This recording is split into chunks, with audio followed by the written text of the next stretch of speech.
Book 7, Part 1 of The Art of War, by Niccolò Machiavelli, translated by Henry Neville. Recording by Clive Catterall. Book 7, Part 1.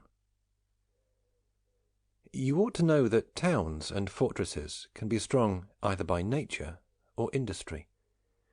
Those are strong by nature which are surrounded by rivers or marshes, as is Mantua or Ferrara, or those situated on a rock or sloping mountain, as Monaco and San Leo. For those situated on mountains which are not difficult to climb, today are, with respect to caves and artillery, very weak. And therefore, very often today, a plain is sought on which to build a city, to make it strong by industry. The first industry is to make the walls twisted and full of turned recesses, which pattern results in the enemy not being able to approach them, as they will be able to be attacked easily not only from the front, but on the flanks. If the walls are made too high, they are excessively exposed to the blows of the artillery. If they are made too low, they are very easily scaled. If you dig ditches or moats in front of them to make it difficult to employ ladders, if it should happen that the enemy fills them, which a large army can do easily, the wall becomes prey to the enemy. I believe, therefore, subject to a better judgment, that if you want to make provision against both evils, the wall ought to be made high, with the ditches inside and not outside.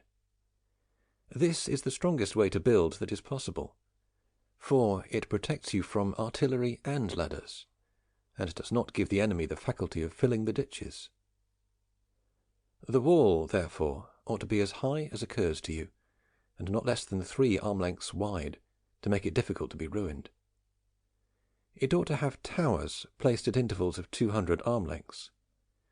The ditch inside ought to be at least 30 arm-lengths wide and 12 deep, and all the earth that is excavated in making the ditch is thrown towards the city, and is sustained by a wall that is part of the base of the ditch, and extends again as much above the ground as that a man may take cover behind it, which has the effect of making the depth of the ditch greater. In the ditch, every 200 arm-lengths, there should be a matted enclosure, which, with the artillery, causes injury to anyone who should descend into it. The heavy artillery which defends the city are placed behind the wall enclosing the ditch, for to defend the wall from the front, as it is high, it is not possible to use conveniently anything other than the small or middle-sized guns. If the enemy comes to scale your wall, the height of the first wall easily protects you. If he comes with artillery, he must first batter down the first wall. But once it is battered down, because the nature of all batterings is to cause the wall to fall towards the battered side, the ruin of the wall will result, since it does not find a ditch which to receive and hide it, in doubling the depth of the ditch, so that it is not possible for you to pass on further, as you will find a ruin that holds you back and a ditch which will impede you, and from the wall of the ditch, in safety, the enemy artillery kills you. The only remedy there exists for you is to fill up the ditch, which is very difficult, as much because its capacity is large, as from the difficulty you have in approaching it, since the walls, being winding and recessed, you can enter among them only with difficulty, for the reasons previously mentioned. And then having to climb over the ruin with the material in hand causes you very great difficulty, so that I know a city so organized is completely indestructible. Battista said, if in addition to the ditch inside there should also be one on the outside, wouldn't the encampment be stronger? Fabrizio said, it would be without doubt, but my reasoning is that if you want to dig one ditch only, it is better inside than outside. Battista said, would you have water in the ditch, or would you leave them dry? Fabrizio said, opinions are different, for ditches full of water protect you from subterranean tunnels. The ditches without water make it more difficult for you to fill them in again. But considering everything, I would have them without water, for they are more secure, and as it has been observed that in winter time the ditches are ice over, the capture of a city is made easy, as happened at Mirandola when Pope Julius besieged it. And to protect yourself from tunnels, I would dig them so deep that whoever should want to tunnel deeper should find water. I would also build the fortresses in a way similar to the walls and ditches, so that similar difficulty would be encountered in destroying it. I want to call to mind one good thing to anyone who defends a city, and this is that they do not erect bastions outside, and they be distant from its wall. And another to anyone who builds the fortress, and this is that he not build any redoubts in them, into which whoever is inside can retire when the wall is lost. What makes me give the first counsel is that no one ought to do anything through the medium of which you begin to lose your reputation without any remedy, the loss of which makes others esteem you less, and dismay those who undertake your defence.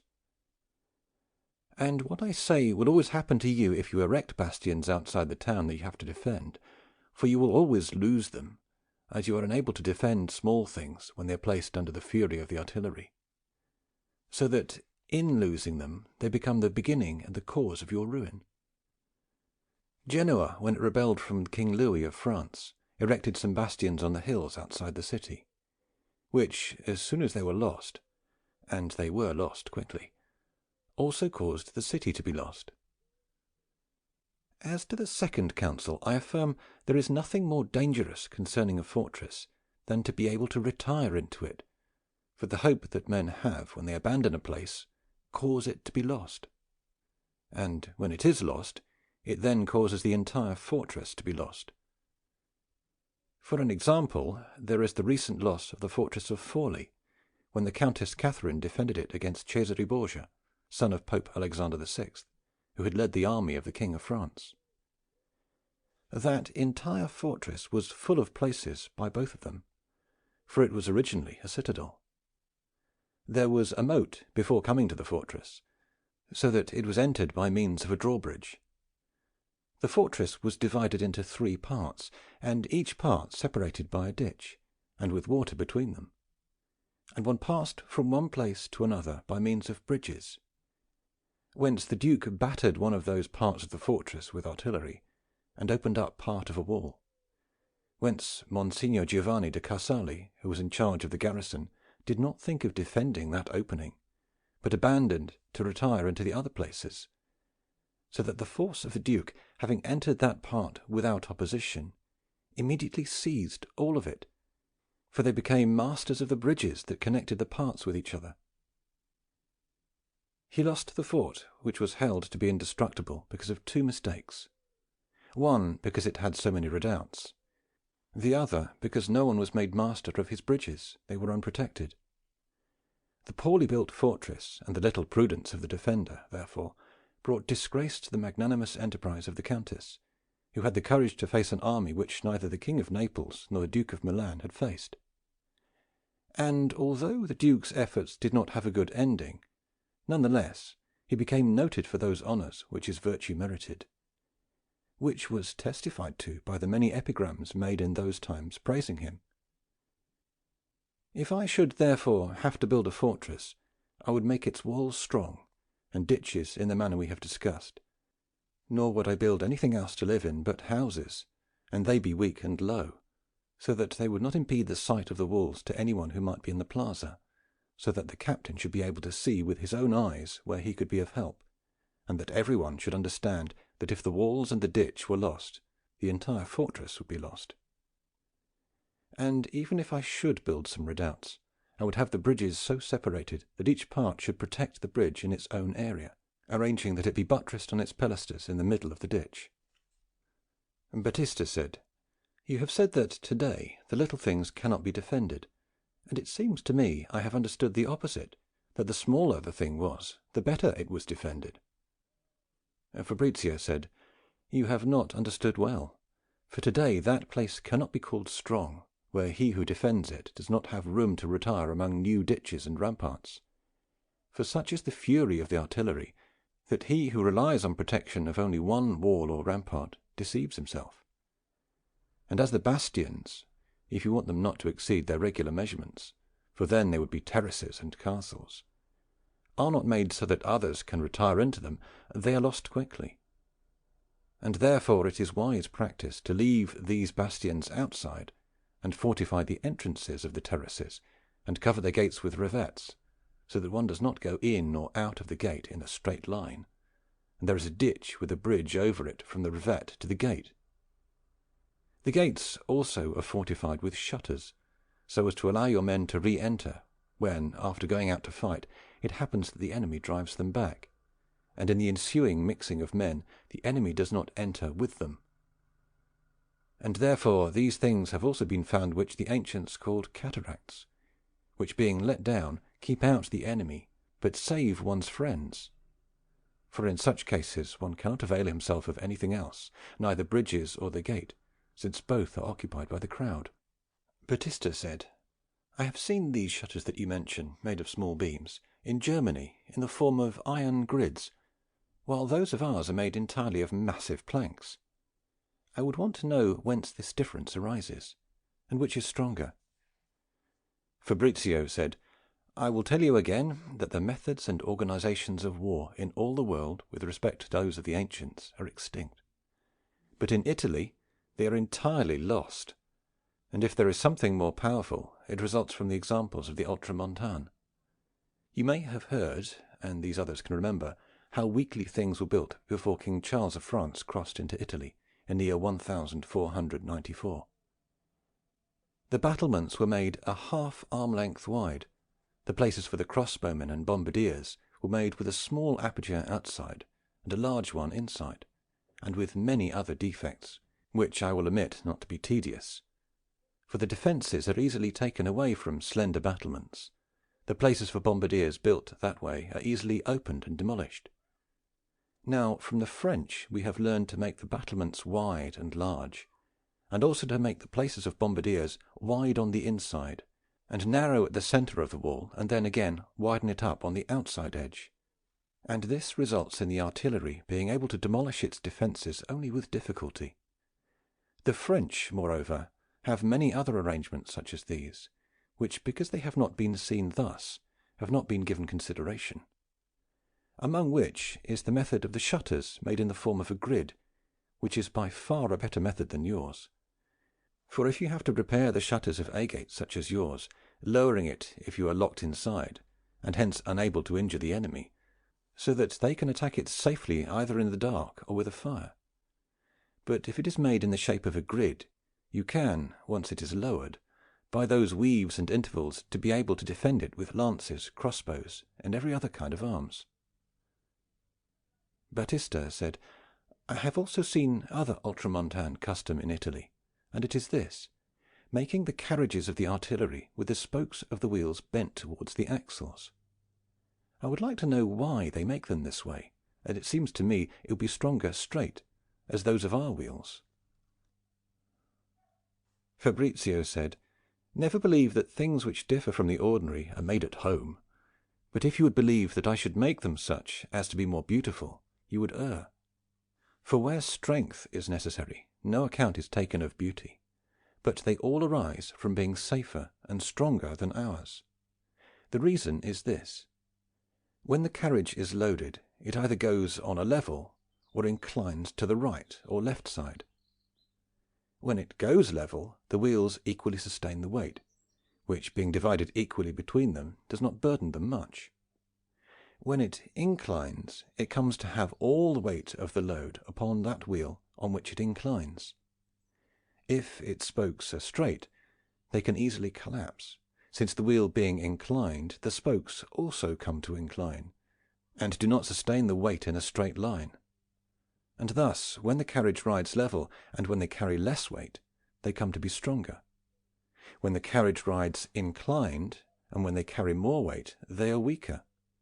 The contrary happens to the bent spokes of the French carriages, for when the carriage inclines to one side, it leans straight on them, since being ordinarily bent, they come to be more straight or vertical, and can sustain all the weight strongly. And when the carriage goes level, and the spokes are bent, they sustain half the weight. But let us return to our cities and fortresses. The French, for the greater security of their towns, and to enable them during sieges to put into and withdraw forces from them more easily, also employ, in addition to the things mentioned, another arrangement, of which I have not yet seen any example in Italy. And it is this, that they erect 2 pilasters at the outside point of a drawbridge, and upon each of them they balance a beam, so that half of it comes over the bridge and the other half outside. And they join small beams to the part outside, which are woven together to form one beam to another in the shape of a grid. And on the inside they attach a chain to the end of each beam. When they want to close the bridge from the outside, therefore, they release the chains and allow all that gridded part to drop, which closes the bridge when it is lowered. And when they want to open it, they pull on the chains, and the gridded beams come to be raised. And they can be raised so that a man can pass under, but not a horse, and also so much that a horse with a man can pass under, and also can be closed entirely, for it is lowered and raised like a lace curtain. This arrangement is more secure than the shutters, for it can be impeded by the enemy so that it cannot come down only with difficulty, and it does not come down in a straight line like the shutters, which can be easily penetrated. Those who want to build a city, therefore, ought to have all the things mentioned installed. And in addition, they should want at least 1 mile around the wall, where either farming or building would not be allowed, but should be open field, where no bushes, embankments, trees, or houses should exist which would impede the vision, and which should be in the rear of a besieging enemy. It is to be noted that a town which has its ditches outside with its embankments higher than the ground is very weak, for they provide a refuge for the enemy who assaults you, and does not impede him in attacking you, because they can easily be forced and opened, giving his artillery an emplacement. But let us pass into the town. I do not want to waste much time in showing you that, in addition to the things mentioned previously, provisions for living and fighting supplies must also be included, for they are the things which everyone needs, and without them every other provision is in vain. And generally 2 things ought to be done: provision yourself, and deprive the enemy of the opportunity to avail himself of the resources of your country. Therefore, any straw, grain, and cattle which you cannot receive into your house ought to be destroyed. Whoever defends a town ought to see to it that nothing is done in a tumultuous and disorganized manner, and have means to let everyone know what he has to do in any incident. The manner is this, that the women, children, aged, and the public stay at home, and leave the town free to the young and the brave, who, armed, are distributed for defence, part being on the walls, part at the gates, part in the principal places of the city, in order to remedy those evils which might arise within. Another part is not assigned to any place, but is prepared to help anyone requesting their help. And when matters are so organized, only with difficulty can tumults arise which disturb you. I want you to note also that in attacking and defending cities, nothing gives the enemy hope of being able to occupy a town than to know the inhabitants are not in the habit of looking for the enemy. For often cities are lost entirely from fear, without any other action. When one assaults such a city, he should make all his appearances ostentatious and terrible. On the other hand, he who is assaulted ought to place brave men, who are not afraid of thoughts, but by arms, on the sides where the enemy comes to fight. For if the attempt proves vain, courage grows in the besieged, and then the enemy is forced to overcome those inside with his virtue and his reputation. The equipment with which the ancients defended the towns are many, such as ballistas, onagers, scorpions, arquebulistas, large bows and slingshots. And those with which they assaulted were also many, such as battering rams, wagons, hollow metal fuses, musculi, trench cuppers, plutei, siege machines, vinae, scythes, and turtles, somewhat similar to present-day tanks. In place of these things, today there is the artillery, which serves both attackers and defenders, and hence I will not speak further about it. But let us return to our discussion, and come to the details of the siege attack. One ought to take care not to be able to be taken by hunger, and not to be forced to capitulate by assaults. As to hunger, it has been said that it is necessary, before the siege arrives, to be well provided with food.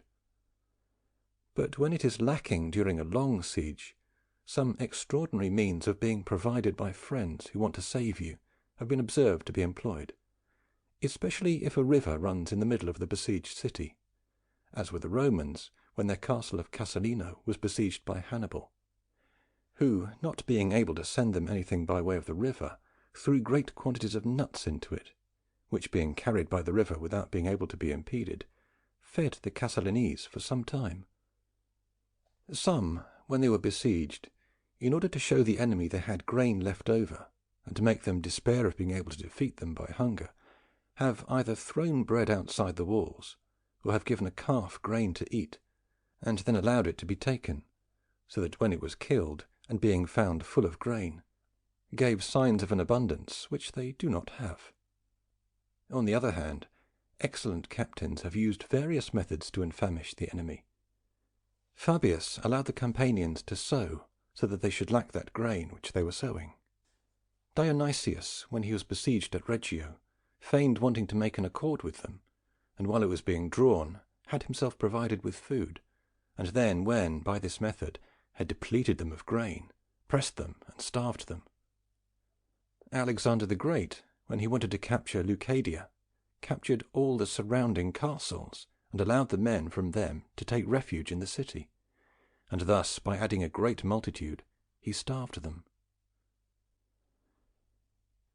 As to assaults, it has been said that one ought to guard against the first onrush, with which the Romans often occupied many towns, assaulting them all at once from every side, and they called it attacking the city by its crown, as did Scipio when he occupied New Carthage in Spain. If this onrush is withstood, then only with difficulty will you be overcome. And even if it should occur that the enemy has entered inside the city by having forced the walls, even the small terraces give you some remedy if they are not abandoned. For many armies have, once they have entered into a town, been repulsed or slain. The remedy is that the townspeople keep themselves in high places, and fight them from their houses and towers. Which thing those who have entered in the city have endeavoured to win in two ways. The one, to open the gates of the city, and make a way for the townspeople by which they can escape in safety. The other, to send out a message by voice, signifying that no one would be harmed unless armed, and whoever would throw his arms on the ground they would pardon.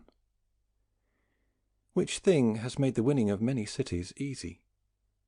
In addition to this, cities are easy to capture if you fall on them unexpectedly, which you can do when you find yourself with your army far away, so that they do not believe that you either want to assault them, or that you can do it without your presenting yourself because of the distance from the place.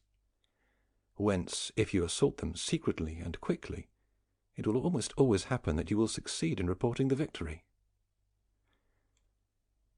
I unwillingly discuss those things which have happened in our times, as I would burden you with myself and my ideas, and I would not know what to say in discussing other things. None the less, concerning this matter, I cannot but cite the example of Cesare Borgia, called Duke Valentine, who, when he was at Nocera with his forces, under the pretext of going to harm Camerino, turned towards the state of Urbino, and occupied a state in one day and without effort, which some other, with great time and expense, would barely have occupied. Those who are besieged must also guard themselves from the deceit and cunning of the enemy, and therefore the besieged should not trust anything which they see the enemy doing continuously, but always believe they are being done by deceit, and can change to injure them. When Domitus Calvinus was besieging a town, he undertook habitually to circle the walls of the city every day with a good part of his forces, whence the townspeople, believing he was doing this for exercise, lightens the guard. When Domitius became aware of this, he assaulted them and destroyed them. Some captains, when they heard beforehand that aid was coming to the besieged, have clothed their soldiers with the insignia of those who were to come, and having introduced them inside, have occupied the town. Cimon the Athenian one night set fire to a temple that was outside the town, whence, when the townspeople arrived to succour it, they left the town to the enemy to plunder. Some have put to death those who left the besieged castle to blacksmith or shoe horses, and redressing their soldiers with the clothes of the blacksmiths, who then surrendered the town to him. The ancient captains also employed various methods to despoil the garrisons of the towns they wanted to take. Scipio, when he was in Africa, and desiring to occupy several castles in which garrisons had been placed by Carthaginians, feigned several times wanting to assault them, but then from fear not only abstained, but drew away from them. Which Hannibal, believing to be true, in order to pursue him with a larger force and be able to attack him more easily, withdrew all the garrisons from them, and Scipio, becoming aware of this, sent Maximus, his captain, to capture them. Pyrrhus, when he was waging war in Sclavonia, in one of the chief cities of that country, where a large force had been brought in to garrison it, feigned to be desperate of being able to capture it, and turning to other places, caused her, in order to succour them, to empty herself of the garrison, so that it became easy to be captured. Many have polluted the water and diverted rivers to take a town, even though they did not then succeed. Sieges and surrenders are also easily accomplished by dismaying them, by pointing out an accomplished victory or new help which has come to their disfavour. The ancient captains sought to occupy towns by treachery, corrupting some inside, but have used different methods. Some have sent one of their men under the disguise of a fugitive, who gained authority and confidence with the enemy, which he afterwards used for his own benefit. Many by this means have learned the procedures of the guards, and through this knowledge have taken the town. Some have blocked the gate, so that it could not be locked, with a cart or a beam under some pretext, and by this means made the entry easy to the enemy. Hannibal persuaded one to give him a castle of the Romans, and that he should feign going on a hunt at night, to show his inability to go by day for fear of the enemy, and when he returned with the game, placed his men inside with it, and killing the guard, captured the gate. You also deceive the besieged by drawing them outside the town and distant from it, by feigning flight when they assault you. And many, among whom was Hannibal, have in addition allowed their quarters to be taken, in order to have the opportunity of placing them in their midst, and take the town from them. They deceive also by feigning departure, as did Forminus the Athenian, who, having plundered the country of the Chalcidians, afterwards received their ambassadors, and filled their city with promises of safety and goodwill, who, as men of little caution, were shortly after captured by Forminus. The besieged ought to look out for men whom they have among them that are suspect, but sometimes they may want to assure themselves of these by reward as well as by punishment. Marcellus, recognizing that Lucius Bancius Nolanus had turned to favour Hannibal, employed so much humanity and liberality towards him that from an enemy he made him a very good friend. The besieged ought to use more diligence in their guards when the enemy is distant than when he is near, and they ought to guard those places better which they think can be attacked less. For many towns have been lost when the enemy assaulted them on a side from which they did not believe they would be assaulted. And this deception occurs for two reasons: either because the place is strong and they believe it to be inaccessible, or because the enemy cunningly assaults him on one side with feigned uproars, and on the other silently with the real assaults. And therefore the besieged ought to have a great awareness of this, and above all, at all times, but especially at night, have good guards at the walls, and place there not only men but dogs, and keep them ferocious and ready, which by smell detect the presence of the enemy, and with their baying discover him. And in addition to dogs, it has been found that geese have also saved a city, as happened to the Romans when the Gauls besieged the capital. When Athens was besieged by the Spartans, Alcibiades, in order to see if the guards were awake, arranged that when a light was raised at night, all the guards should rise, and inflicted a penalty on those who did not observe it. Hisicratus, the Athenian, slew a guard who was sleeping, saying he was leaving him as he found him. Those who were besieged have had various ways of sending news to their friends, and in order not to send embassies by voice, wrote letters in cipher and concealed them in various ways. The ciphers are according to the desire of whoever arranges them. The method of concealment is varied. Some have written inside the scabbard of a sword. Others have put these letters inside raw bread, and then baked it, and gave it as food for him who brought it. Others have placed them in the most secret places of the body. Others have put them in the collar of a dog, known to him who brings it. Others have written ordinary things in a letter, and then have written with invisible ink between one line and another, which afterwards, by wetting or scalding, caused the letters to appear. This method has been very astutely observed in our time, where some, wanting to point out a thing which was to be kept secret to their friends who lived inside a town, and not wanting to trust it in person, sent communications written in the customary manner, but interlined, as I mentioned above, and had them hung at the gates of a temple, which were then taken and read by those who recognized them from the countersigns they knew. Which is a very cautious method, because whoever brings it can be deceived by you, and you do not run any danger. There are infinite other ways by which anyone by himself likewise can find and read them. But one writes with more facility to the besieged than the besieged do to friends outside, for the latter cannot send out such letters except by one who leaves the town under the guise of a fugitive, which is a doubtful and dangerous exploit when the enemy is cautious to a point. But as to those that are sent inside, he who is sent can, under many pretexts, go into the camp that is besieged, and from here await a convenient opportunity to jump into the town. But let us come to talk of present captures, and I say that, if they occur when you are being fought in your city which is not arranged with ditches inside, as we pointed out a little while ago, when you do not want the enemy to enter by the breaks in the wall made by artillery, as there is no remedy for the break which it makes, it is necessary for you, while the artillery is battering, to dig a ditch inside the wall that is being hit, at least 30 arm lengths wide, and throw all the earth that is excavated towards the town, which makes embankments and the ditch deeper. And you must do this quickly, so that if the wall falls, the ditch will be excavated at least 5 or 6 arm lengths deep. While this ditch is being excavated, it is necessary that it be closed on each side by a blockhouse.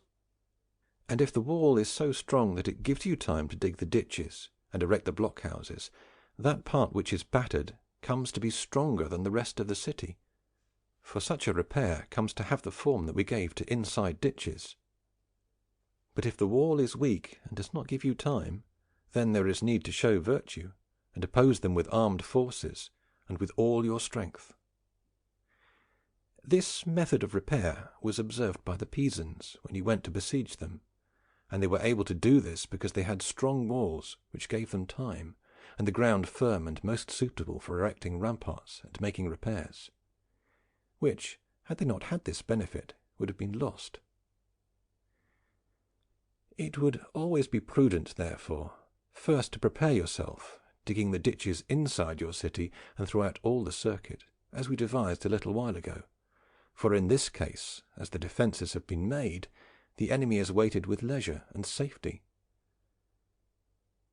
The ancients often occupied towns with tunnels in 2 ways.